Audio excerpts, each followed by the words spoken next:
jaalala dhugaa sirraa na qabe atis gadi fageenyaan murteessii nan godhin dhugaan wala baabe atis gadi fageenyaan murteessii nan godhin dhugaan wala baabe.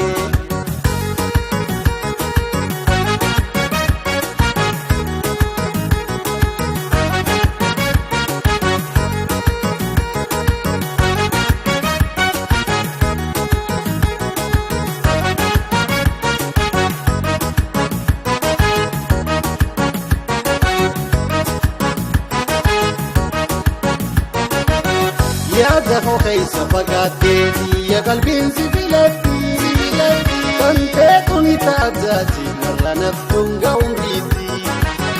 Yaada koo keessa fagaattee ya qalbiin si filetti tantee tuni taataati narra naftuun ga'uun biitti.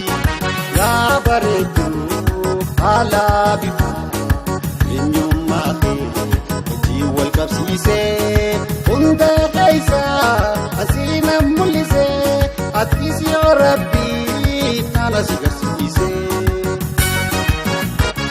sitiin mada jeetiin ture yeroo hedduu si ballama na beekime akkaan si jaalladhu dhugaa kootiin nanii si hima kanneen si jaalatan hedduudha kan sirkatu ammoo anumaa tiyya sumaa. Atuma waliya suma, atuma waliya suma.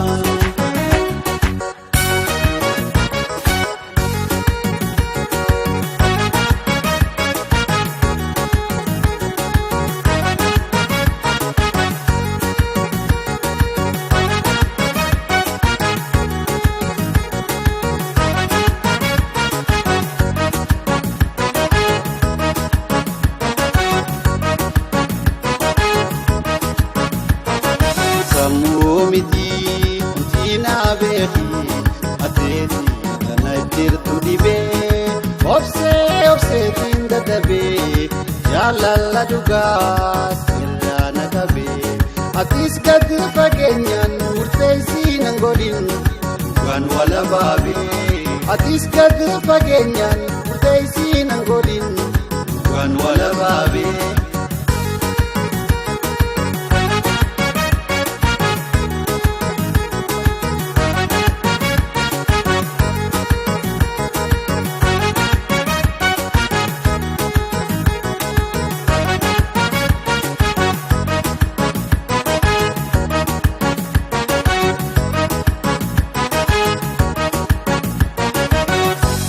Chuda firagade, aninjalalan si marade, kalratuni gabarti, ote moshe na windi.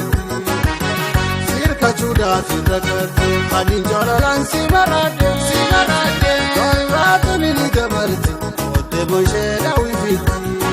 Ya baredu ala bifa, eenyummaa kee hojii wal qabsiise hunda keessa. Asina mul'ise atis yoo rabbii nana si garsiise sitiin mada jeetiin ture yeroo hedduu si ballama na beekime akkaan si jaalladhu dhugaa kootiin nanii si hima kanneen si jaalatan